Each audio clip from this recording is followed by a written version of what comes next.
como estaba pensando hacer un ensayo, más o menos quiero hacer un trabajo de aplicación, donde les voy a dar unos días para hacer esa prueba de evaluación. Ahí les voy a dar las instrucciones el próximo viernes, ¿ya?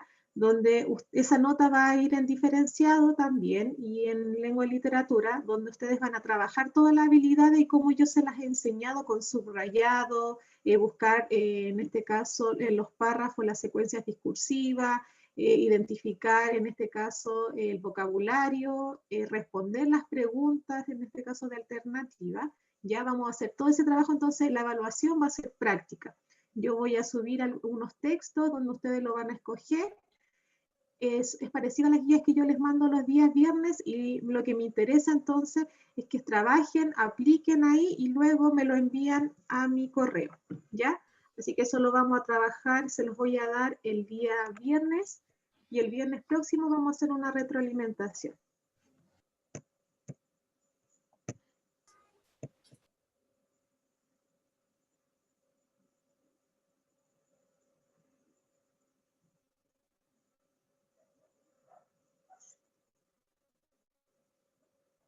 Ya, la clase pasada empezamos a ver la aplicación en conjunto de las estrategias, ya que tiene que ver con las estrategias que hemos visto de sintetizar, inferir, vocabulario, evaluar los textos, ver los propósitos y qué intenciones tiene. La clase antes pasada empezamos a ver los textos no literarios, aquellos textos que principalmente nos entregaban información de manera objetiva y que si hablábamos del texto argumentativo, podríamos decir que igual prevalecía en este caso el juicio, ya, el juicio de la información que se quería dar. Entonces, hoy día vamos a ver el otro tipo de texto que se presenta en la prueba de transición, ya que son los textos literarios y que solamente se va a evaluar la parte narrativa y dramática.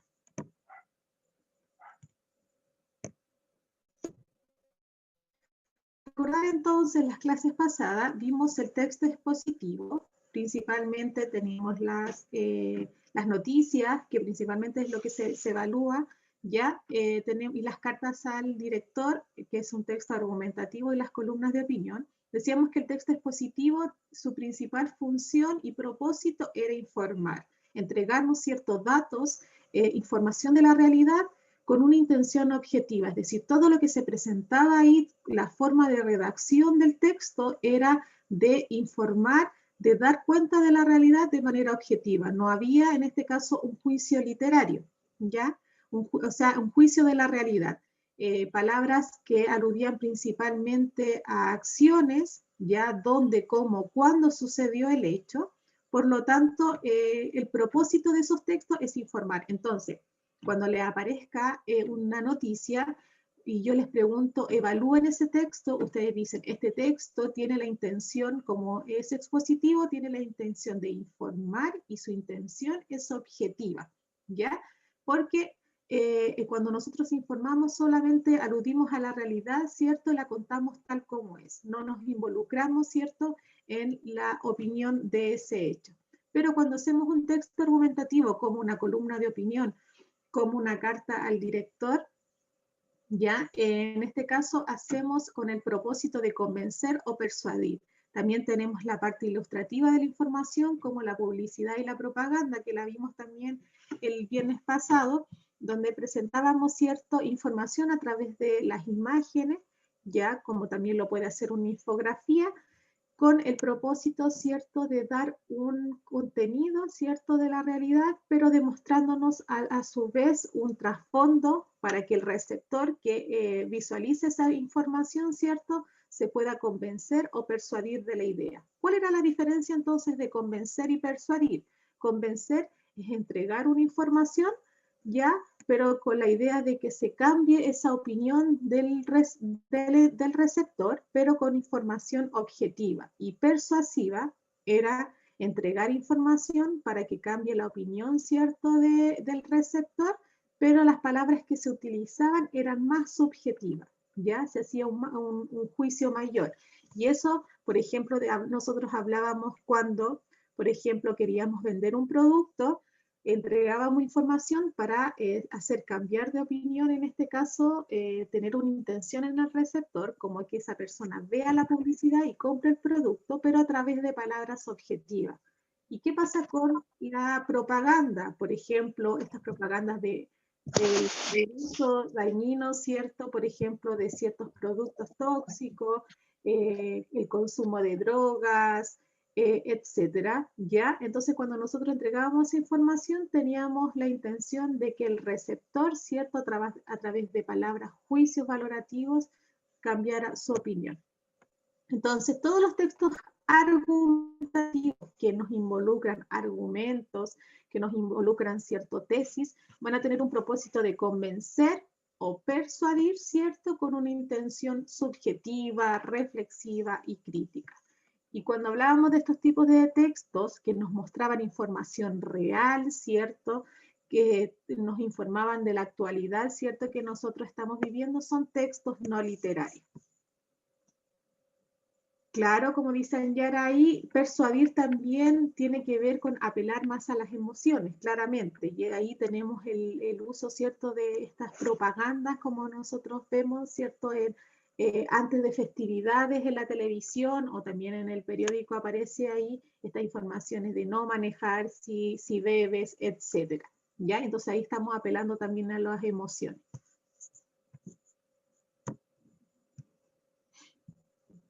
Ya. Pasando a los textos no literarios, que solamente nos muestran la realidad tal como es, pasamos al tema de los textos literarios. ¿Ya? Aquí vamos a indagar, ¿cierto?, en la parte de la ficción. Allí tenemos el concepto de ficción, ¿cierto?, que alude a entregarnos una realidad, ¿cierto?, pero de manera inventada, donde en este caso el creador de estas historias va a utilizar personajes que van a representar un estereotipo, ¿cierto? Van a presentar un tipo de un tipo de realidad humana a través de espacios quizás inventados, etcétera. Entonces, un texto literario son textos escritos con la intención de expresar ideas y sentimientos, ya como lo vemos en los textos narrativos, y además representar situaciones o narraciones desde un punto de vista subjetivo, ¿ya? Entonces ahí se va a involucrar muchos elementos que lo van a hacer un texto literario y que lo van a diferenciar mucho cuando ustedes lean, ¿cierto?, distintos tipos de textos, lo van a diferenciar mucho, por ejemplo, de los textos no literarios. Un primer texto literario nosotros conocemos como el texto narrativo. Vamos a hacer una retroalimentación de elementos que nosotros hemos visto a partir de toda la enseñanza básica y la enseñanza media, ya que esto se ha tomado de algún modo con un grado de dificultad cada año, ¿ya? Así que es solamente una retroalimentación, esto ustedes ya lo deberían saber. Un texto narrativo, nosotros decimos que un texto narrativo tiene su propósito ya comunicativo, relatar una serie de acontecimientos, ¿ya? En este caso la palabra clave es relatar, es decir, contar un hecho de manera cronológica, ¿cierto? Dentro de un espacio determinado, dentro de un tiempo determinado. Muchas veces, por ejemplo, la literatura contemporánea va a tener un poco de dificultad de entregarnos, por ejemplo, el tiempo de la historia, ya que como estamos hablando de textos contemporáneos, juega mucho con el tiempo, no sabemos si estamos hablando de un presente, en un pasado, entonces ahí hay que hacer un poquito más de análisis con los verbos, quizá con las situaciones cronológicas, porque muchos textos parten por el final en los textos contemporáneos y terminan con el principio, o se hace un recuerdo, por ejemplo, un racondo, un flashback. Entonces, la idea es que nos narran acontecimientos, ¿cierto?, a través de un ente, es decir, de un ser, en este caso omnisciente, o puede ser presencial, como lo vamos a ver con los tipos de narradores, ¿ya? Un ficticio, es decir, un ser inventado por el autor, llamado narrador, ¿ya? Entonces, miren ahí el esquema.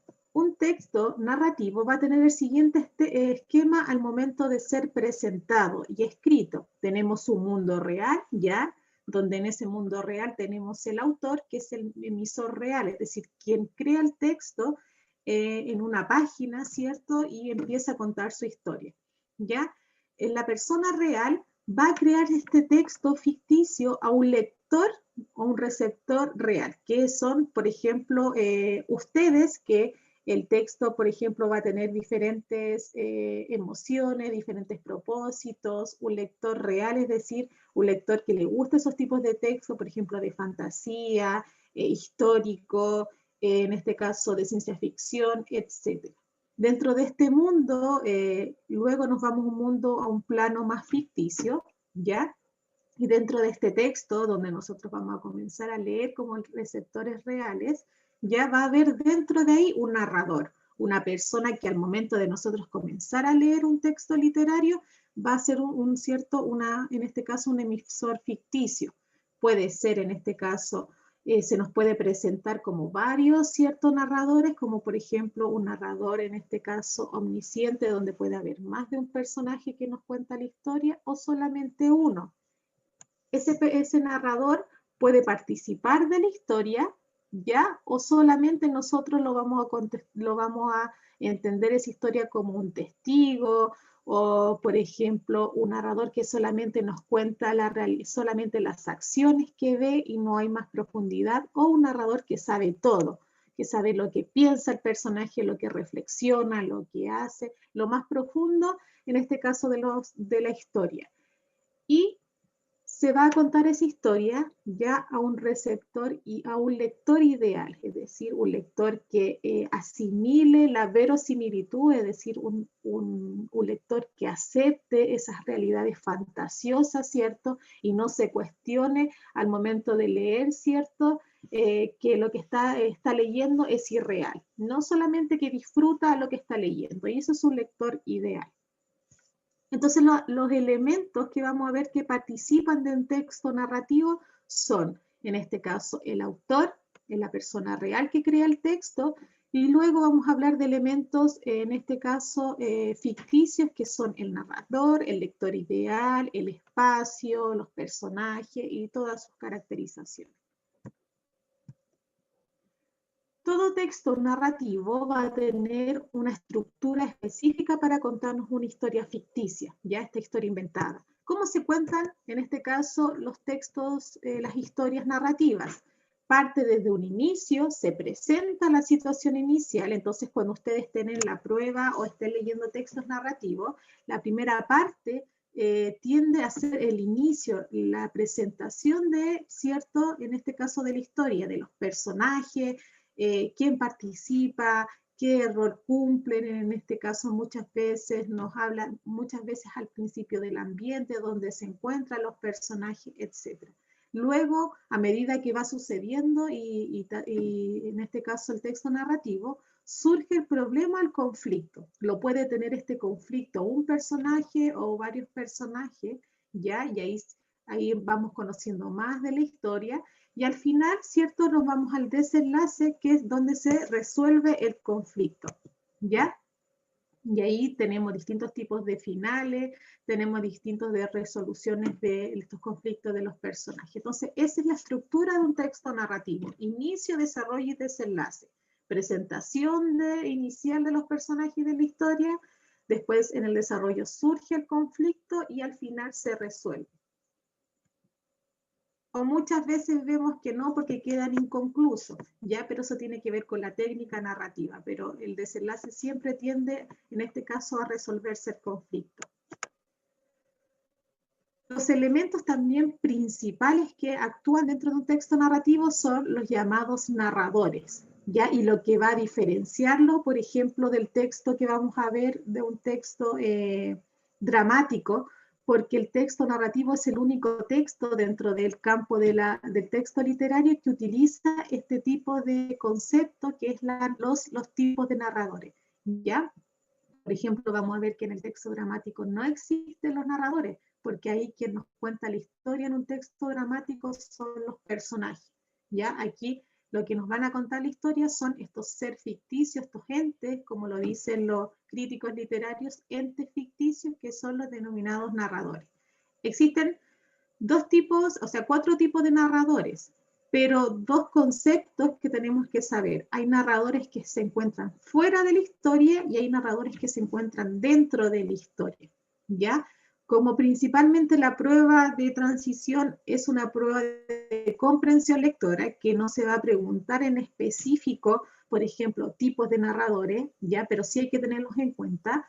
En este caso vamos a saber que existen narradores fuera de la historia, van a haber dos, es decir, ambos narran en tercera persona, que es él, ella, ellos y ellas, ¿ya? ¿Cuáles son esos? El omnisciente y el observador, ¿ya? A veces nosotros conocíamos el observador como el de conocimiento relativo. El omnisciente, como ustedes saben ya, y esto es retroalimentación, en este caso, el omnisciente sabe todo lo que hace el personaje. Está fuera porque como él sabe lo que hacen los personajes, ya lo va a narrar de esa persona. Tiene conocimiento total de los sentimientos o los pensamientos. Sabe el pasado, el presente y el futuro de lo que le va a pasar a ese personaje. Y el observador, que narra también en tercera persona y que está fuera de la historia, solamente nos va a narrar el conocimiento parcial o relativo, solo lo que ve. ¿Cómo podemos ver eso? Uso de la tercera persona gramatical, él, ella, ellos, ella, pero principalmente lo que se va a contar son muchas acciones.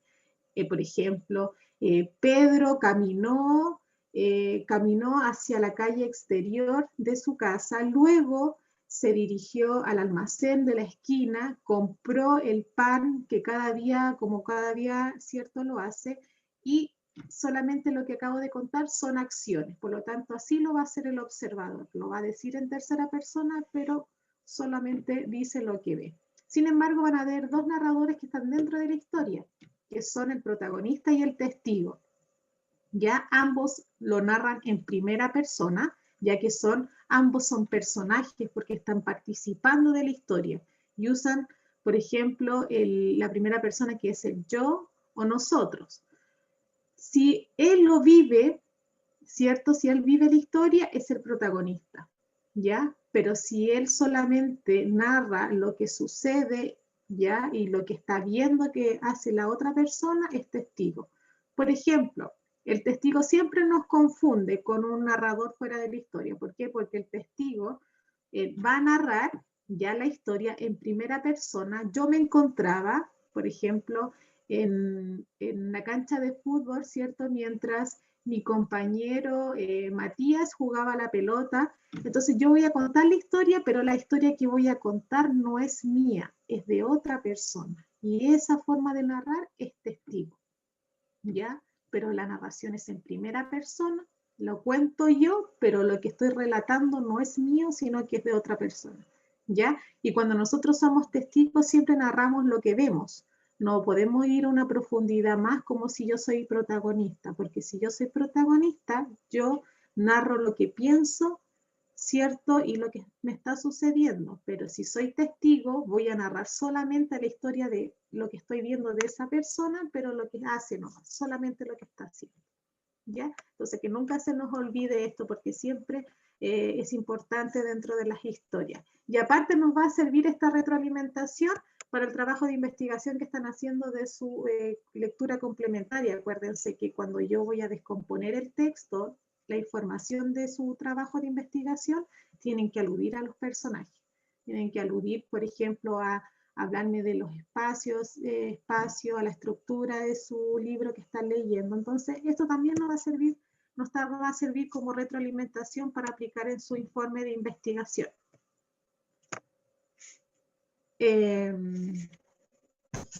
Dice ahí, Catalina, a mí se me confunde un poco el observador con el testigo, pero es mucho más fácil dilucidar en este caso, Catalina, cuál es la diferencia de ambos. Por ejemplo, claro, como dices, testigo y observador solamente nos cuentan lo que ve.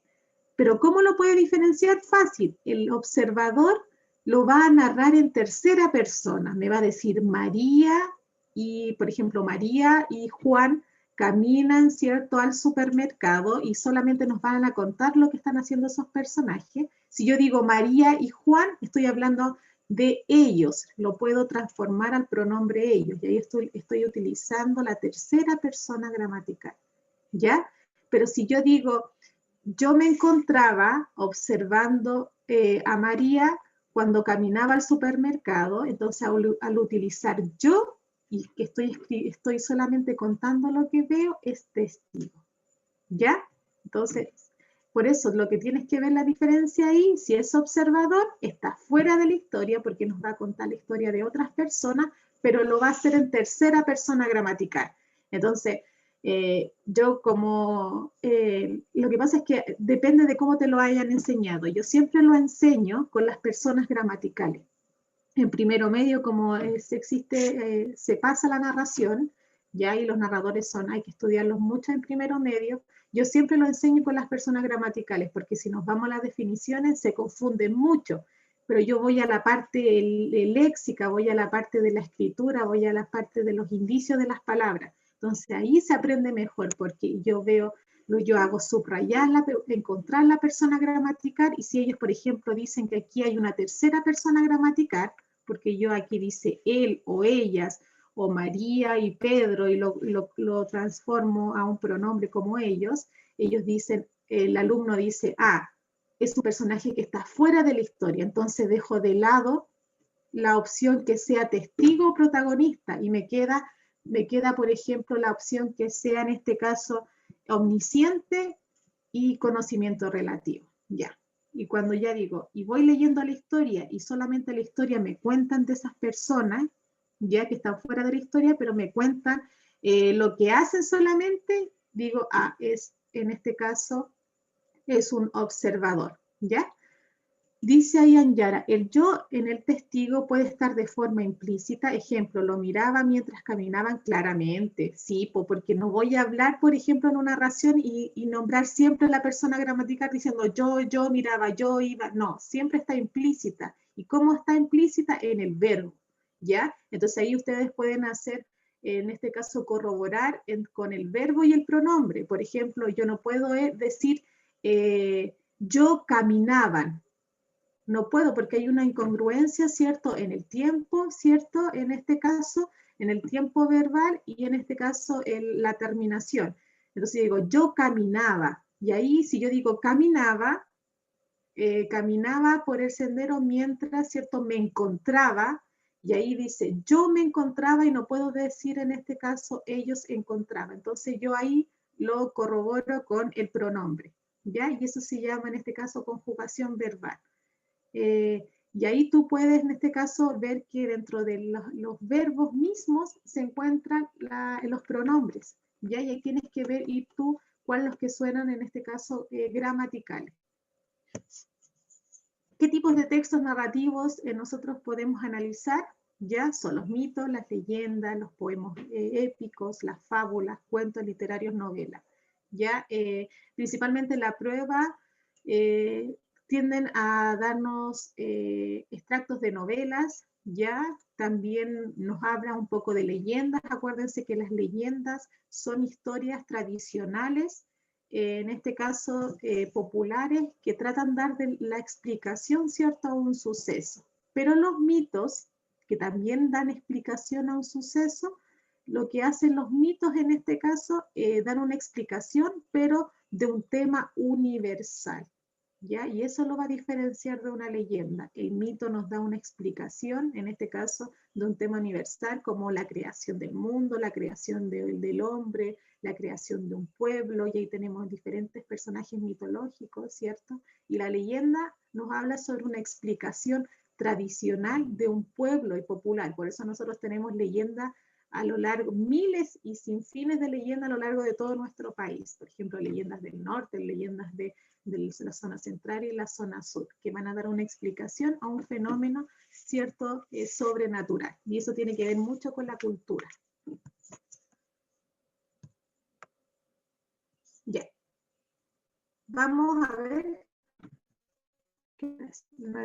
Vamos a trabajar en la narración, y yo creo que vamos a dejar lo dramático para el día lunes, o vamos a seguir trabajando esto el día lunes, ¿ya? Practiquemos entonces con lo que acabamos de ver.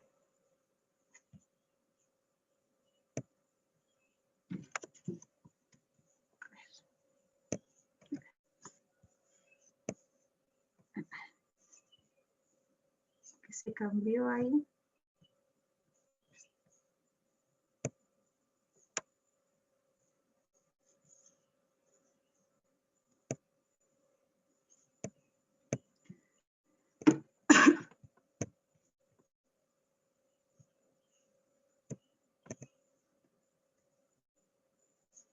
Y ahora sí.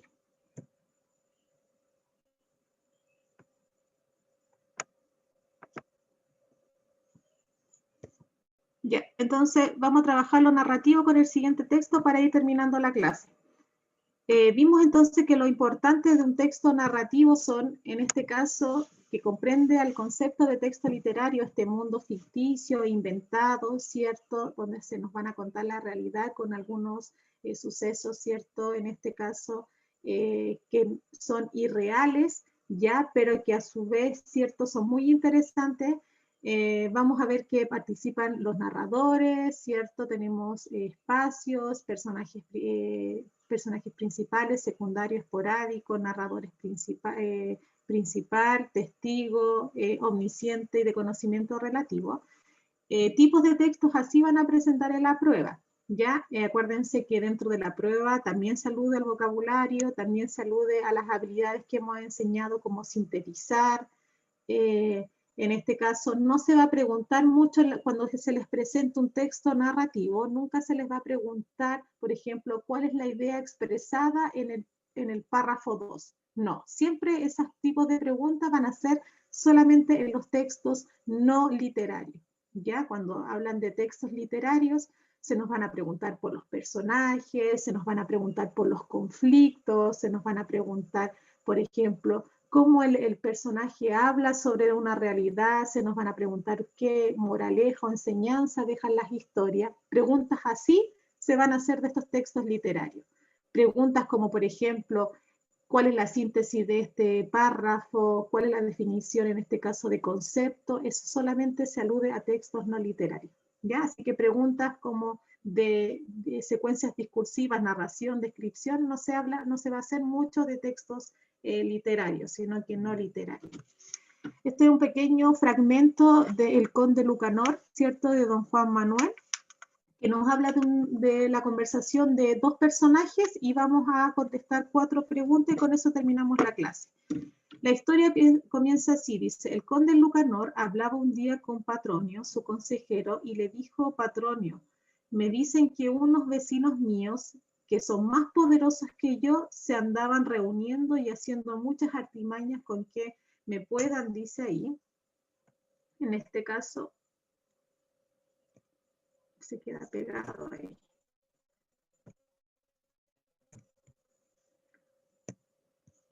En este caso, ¿lo ven pegada la imagen? Se me pega ahí la imagen.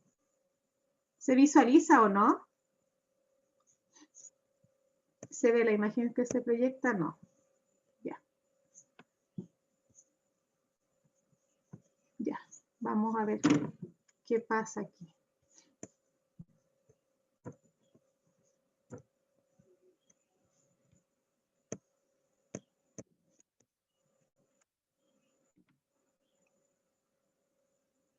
Ya. A ver.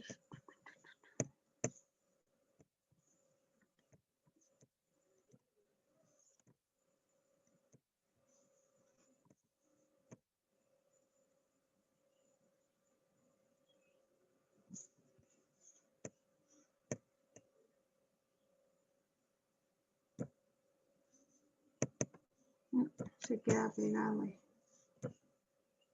Ahí sí.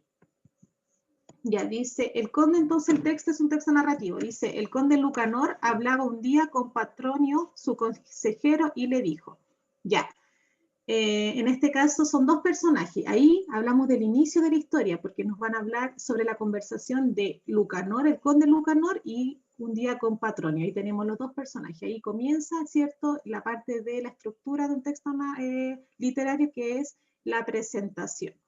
El conde Lucanor hablaba un día con Patronio, con su consejero, y le dijo: Patronio, me dicen que unos vecinos míos que son más poderosos que yo se andaban reuniendo y haciendo con muchas artimañas con que me puedan engañar. Dice: yo no lo creo ni me preocupo de ello, pero por el buen entendimiento que tenéis, os quiero preguntar que me digáis si entendéis qué debo hacer sobre esto. Entonces él se pregunta, ¿cierto? ¿Qué puede hacer contra estas personas, cierto? Que son más poderosos que yo, me quieren hacer algunas artimañas. El conde Lucanor le responde a Patronio y le dice: para que en esto hagáis lo que yo entiendo que os conviene hacer, me agradaría mucho que supieses lo que sucedió a la golondrina con las otras aves. Entonces él, para darle un consejo, le va a contar una historia. El conde le preguntó cómo había sido aquello. ¿Ya? Entonces, en este caso, dice Patronio: señor conde Lucanor, la golondrina vio que un hombre sembraba lino y comprendió por su buen entendimiento que si aquel lino naciese, los hombres podrían hacer redes y lazos para cazar las aves. Y enseguida se fue donde ellas, las hizo reunir y les dijo que el hombre sembraba aquel lino y que estuviesen seguras que si aquel lino naciese, les vendría de ahí gran daño, y les aconsejaba que antes que el lino naciera, fuesen allá y lo arrancasen, pues las cosas son fáciles de deshacer al comienzo, pero muy difícil después. Las aves tuvieron esto en poco, en este caso, y no le quisieron hacer, en este caso, caso. La golondrina las instó muchas veces hasta que vio que las aves no hacían caso del consejo, en este caso, ni les importaba nada. El lino estaba ya tan crecido que las aves no le podían arrancar con las alas ni con los picos, dice ahí. Y cuando las aves lo vieron y se dieron cuenta de que no podían poner remedio al daño que de ahí les vendría, se arrepintieron mucho, porque antes no lo habían hecho, pero el arrepentimiento llegó cuando ya no podían ser de provecho. Antes de esto, al ver la golondrina que las aves no querían poner atención en aquel daño que les sobrevenía, se fue en busca de hombre y se puso bajo su poder y obtuvo de él seguridad para sí y para su linaje. De entonces acá viven las golondrinas bajo el poder de los hombres y están seguras de ellos. Y las otras aves que no quisieron guardarse, cada día las toman como redes y lazos. Y vos, señor conde, si queréis ser guardado de este daño que decís que os puede sobrevenir, apercibíos y poner cuidado antes de que el daño os pueda suceder, ya que no es cuerdo el que ve la cosa por una señal y por un movimiento cualquiera comprende el daño que le puede sobrevenir y poner remedio para que no le suceda nada malo. Al conde le gustó mucho esto que Patronio le dijo, y lo hizo así y se halló muy bien. Y como don Juan entendió que este ejemplo era bueno, lo hizo poner en este libro y hizo estos versos que dicen así: en un principio debe el hombre apartar el daño para que no le pueda alcanzar. ¿Ya? Entonces dice ahí, en el fragmento anterior, tiene como finalidad comunicativa subrayar la importancia de, ¿ya? El texto, ¿qué nos quiere decir? Nos quiere prevenir el daño potencial detectado gracias a distintos indicios, mantener el contacto con un lúcido y experto consejero, desconfiar de la ambición de los hombres poderosos, evitar la ruina mediante la ayuda de amigos cercanos o lograr la unidad con opción para vencer las dificultades. Este texto tiene finalidad, en este caso, prevenir, mantener, desconfiar, evitar o lograr algo. Claramente, la idea es prevenir, por eso, cierto, en este caso, el personaje da esta enseñanza, ya en este caso, da esta enseñanza a través de esta narración irreal de estos aves, ¿cierto? Y ahí nos hace un ejemplo. Entonces dice ahí prevenir el daño potencial, es decir, prevenir antes de que algo suceda y que tenga un fatal, cierto, desenlace. Entonces la palabra clave ahí en este caso es prevenir.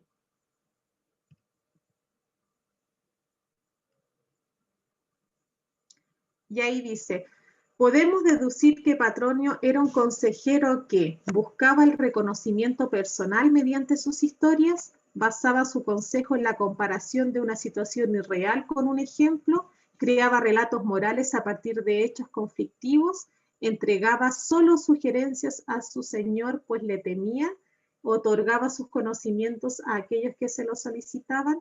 Entonces, preguntas así salen en textos literarios porque a través de, por ejemplo, en este caso Patronio, se nos va a contar una realidad. Dice ahí, podemos deducir que Patronio era consejero porque buscaba el reconocimiento personal, no lo dice ya específicamente, por lo tanto, porque solamente es el consejero del conde Lucanor, basaba su consejo en la comparación de una situación irreal. Claramente esa es la respuesta, porque a través de la enseñanza, ¿cierto?, de esta idea de artimaña que le va a suceder al conde, ¿cierto? Al conde él le da, ¿cierto?, en este caso, cuenta una realidad irreal, que es la de las golondrinas, ¿ya? Y ahí da eso como un ejemplo. Entonces es la B.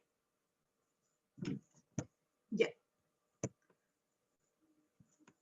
Entonces, por tiempo les voy a mostrar la siguiente imagen. Vamos a seguir esto el día lunes, porque es muy interesante para que a ustedes les vaya bien.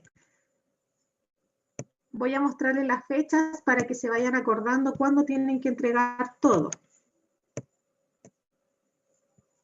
Como dice ahí, fíjense, el día viernes, el próximo viernes, vamos a hacer una pequeña evaluación, ¿cierto?, de diferenciado con todo lo que estamos enseñando ahora. Por eso el día lunes voy a retomar esta presentación que estoy haciendo, ¿ya? Por lo tanto, no voy a dejar actividad hoy día y la voy a dejar el lunes cuando terminemos esta presentación, ¿ya? Así que como no voy a dejar una actividad, pueden ir colocándose al día con las cosas pendientes de las guías que ya tienen, ¿ya? Así que el viernes 13 de noviembre vamos a hacer una pequeña guía. La guía va a ser aplicativa, donde yo voy a dejar texto y ustedes la evaluación me la van a entregar con una fecha determinada que se las voy a dar el próximo viernes. En este caso, y ahí van a poder hacer, en este caso, su evaluación. El viernes 27 de noviembre es la entrega del informe de investigación. Acuérdense que ya he revisado varios avances del libro que ustedes escogieron para analizar esta idea de qué reflexión, ¿cierto?, se da en el libro que usted escogió. Vi la pauta este lunes que pasó. Aquellos que todavía no saben más o menos qué libro leer, me lo habla, ¿cierto?, a mi correo y ahí solucionamos los problemas. El lunes 7 de diciembre vamos a cerrar los promedios, ¿cierto?, de la asignatura y vamos a ver todos los pendientes, ¿ya? Así que ahí voy a estar bombardeándolos con correo y hablando con sus profesores jefes para que se vayan colocando al día. El viernes 11 de diciembre cerramos, ¿cierto?, diferenciado y cerramos entonces el año escolar, como dice ahí, hasta el 18, sí tengo en este caso para entregar los promedios de la asignatura. Dice, profe, el 11 tendrá los promedios cerrados. Se supone que sí, es lo ideal, pero siempre quedan pendientes, porque como tengo 2 cuartos medios, siempre quedan pendientes. Entonces, eso es lo ideal, ¿ya? Así que aquellos que van quedando al día, ya están al día con mi asignatura. Entonces, ya no tienen tanto trabajo a última hora y se van poniendo pendientes con en este caso, con otras asignaturas. La idea es que se vayan colocando al día. Por eso ya saben que el lunes 7 voy a cerrar, ¿cierto?, las notas acumulativas, que son las guías de lengua y literatura, y de diferenciado el viernes 11, ¿ya? Así que si estamos al día, esa fecha estaríamos cerrando, claro, claro, y ahí quedamos los pendientes. Así que esas son las fechas. El lunes terminamos con la presentación, que nos queda el texto dramático, y el lunes dejo la actividad que había propuesto hoy día, ¿ya? Así que hoy día quedan libres, no tienen guía de diferenciado, así que aquellos que todavía están pendientes se van colocando el día hasta el día, ¿cierto? Hasta el día lunes. Eso, chiquillos. Estamos en la hora ya. Nos vemos el lunes. Que estén bien y que tengan buen fin de semana. Cuídense. Chao, chao.